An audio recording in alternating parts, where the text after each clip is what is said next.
The Lover by Marguerite Duras, page 89. The lady, they called her.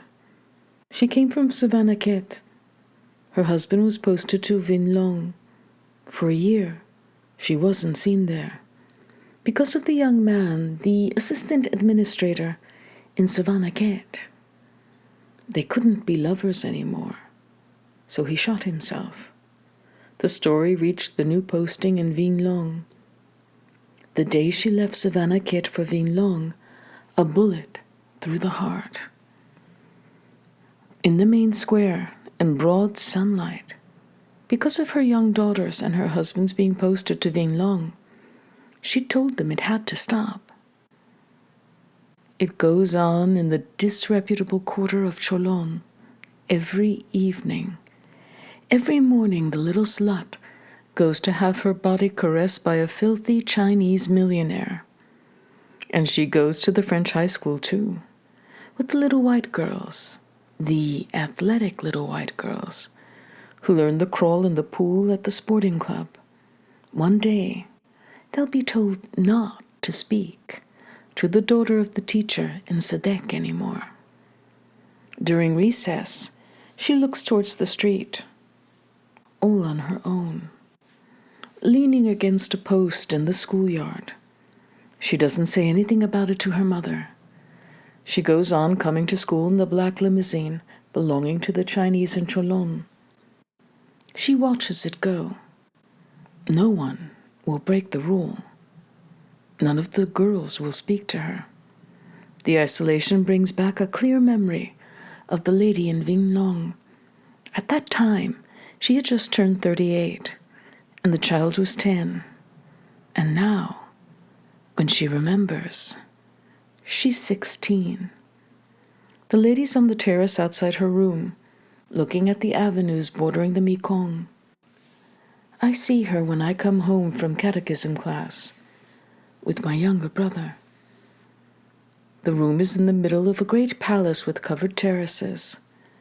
The palace itself, in the middle of the garden of oleanders and palms.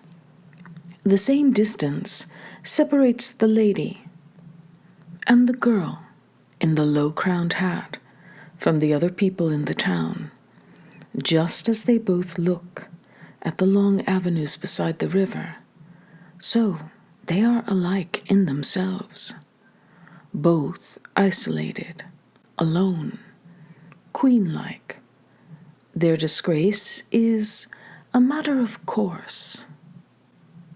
Both are doomed to discredit because of the kind of body they have, caressed by lovers, kissed by their lips, consigned to the infamy of a pleasure unto death, as they both call it, unto the mysterious death of lovers without love.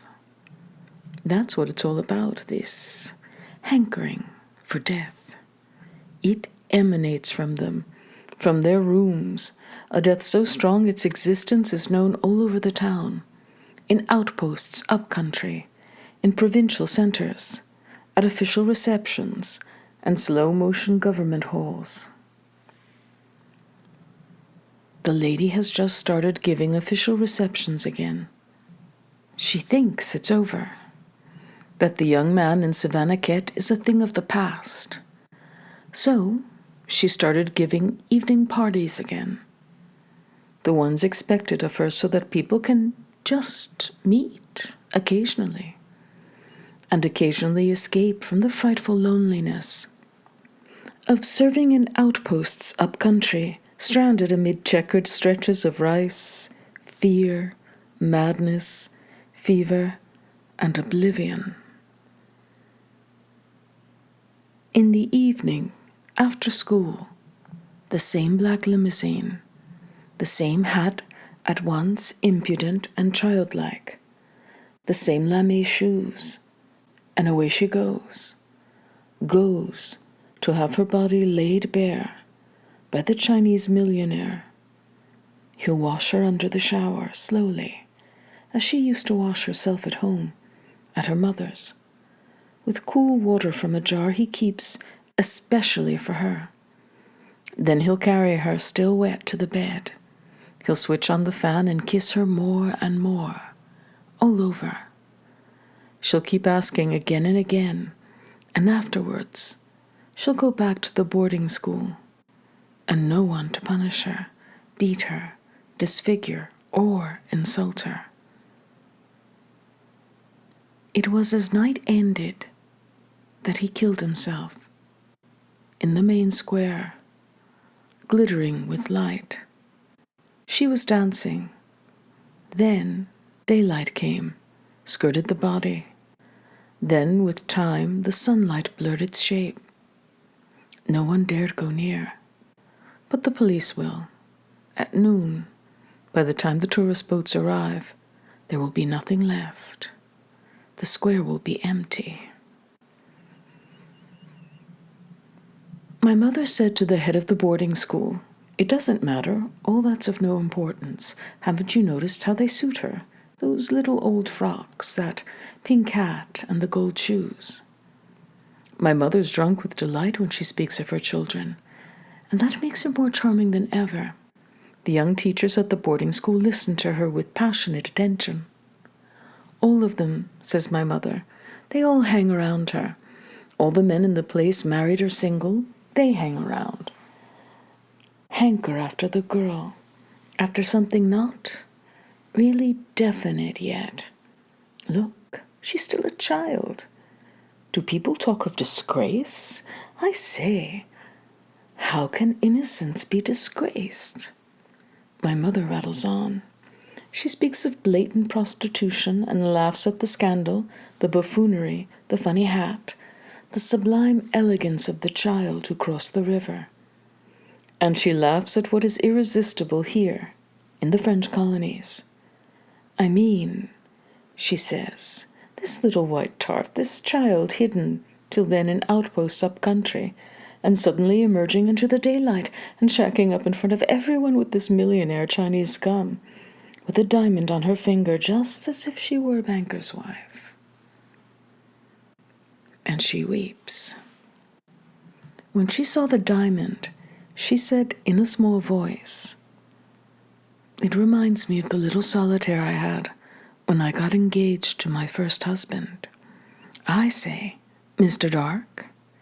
We laugh. That was his name, she says. It really was. We looked at each other for some time. Then she gave a sweet, slightly mocking smile, full of so deep a knowledge of her children and what awaited them later on, that I almost told her about Cholon. But I didn't. I never did. She waited a long while before she spoke again. Then she said very lovingly, "You do know it's all over, don't you? That you'll never be able now to get married here in the colony." I shrug my shoulders, smile. I say, I can get married anywhere, when I want to. My mother shakes her head. "No," she says, "here everything gets known. Here you can't, now." She looks at me and says some unforgettable things. "They find you attractive?"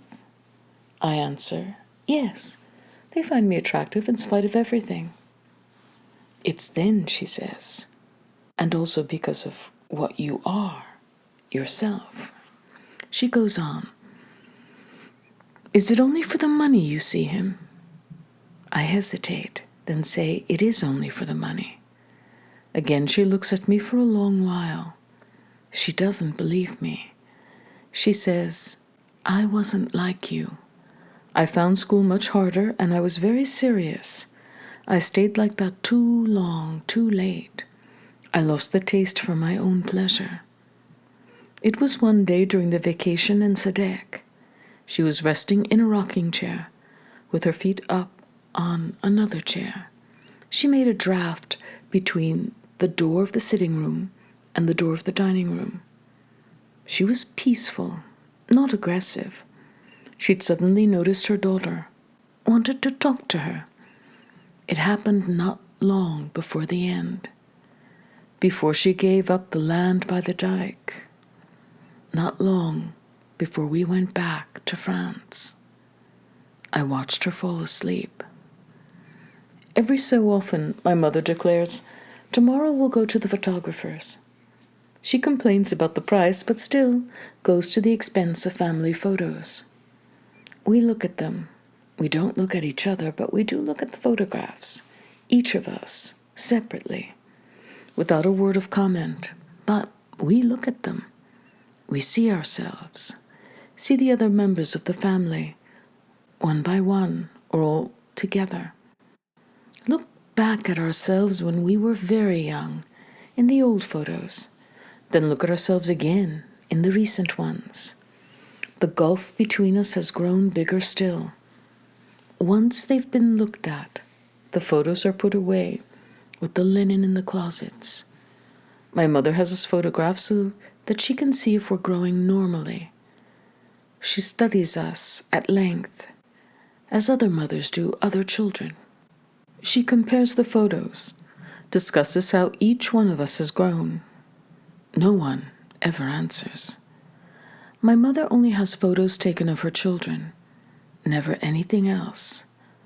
I don't have any photographs of Vin Long, not one, of the garden, the river, the straight tamarind-lined avenues of the French conquest, not of the house, nor of our institutional whitewashed bedrooms, with the big black and gilt iron beds, lit up like classrooms by the red streetlights, the green metal lampshades, not a single image of those incredible places, always temporary, ugly beyond expression, places to flee from, in which my mother would camp until, as she said, she really settled down.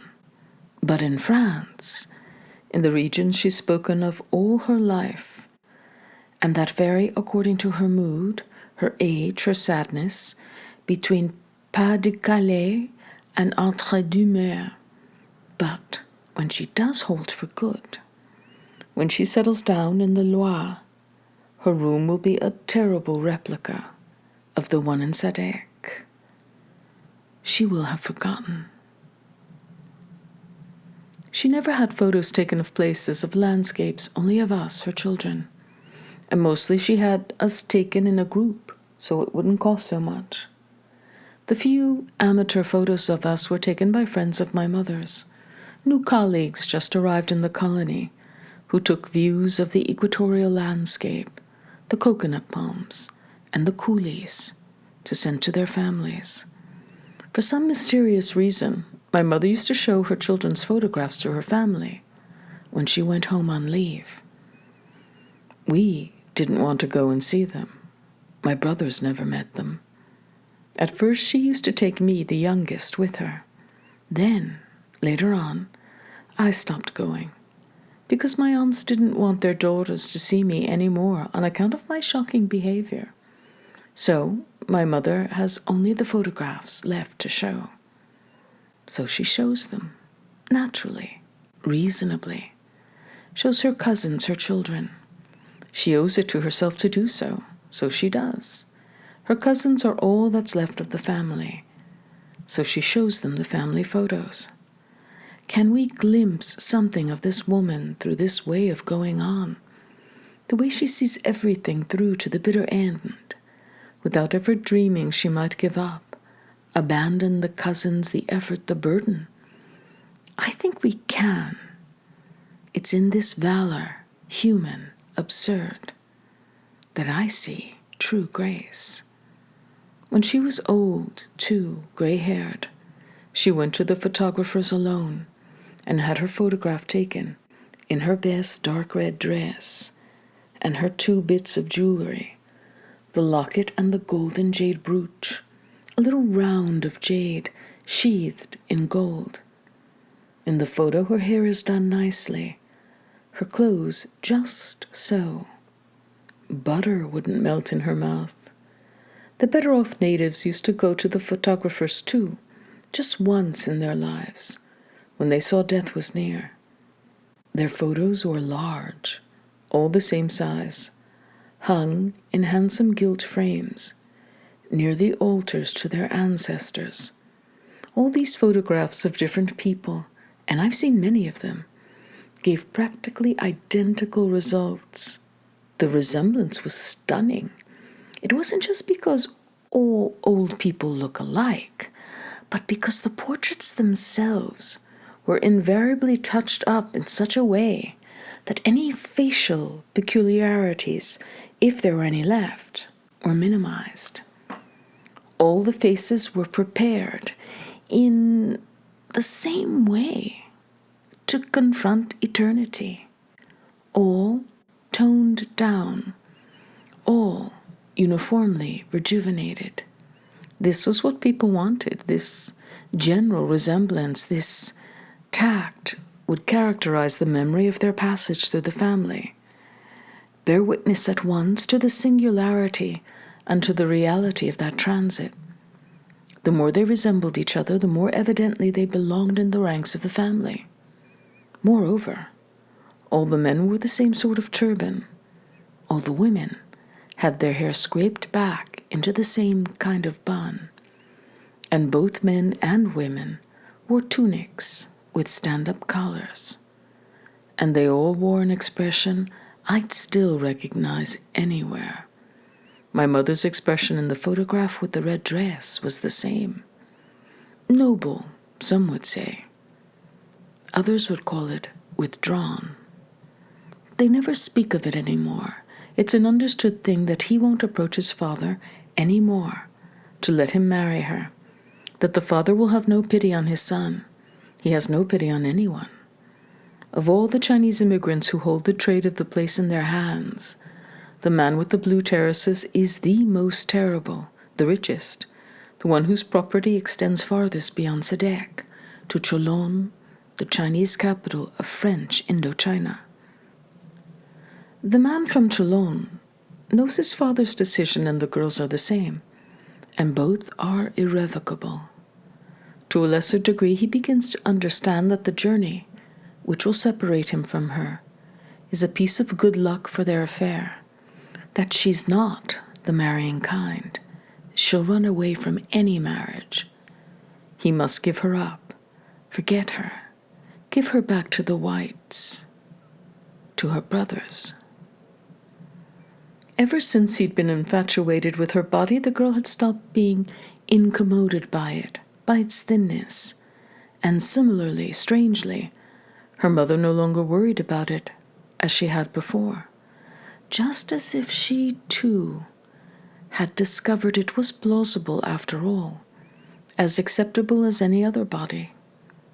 The lover from Cholon thinks the growth of the little white girl has been stunted by the excessive heat. He, too, was born and grew up in this heat. He discovers this kinship between them.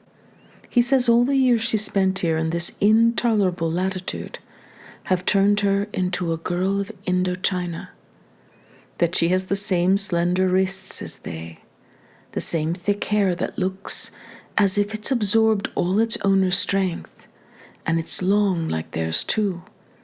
And above all, there's her skin, all over her body, that comes from the rainwater stored here for women and children to bathe in.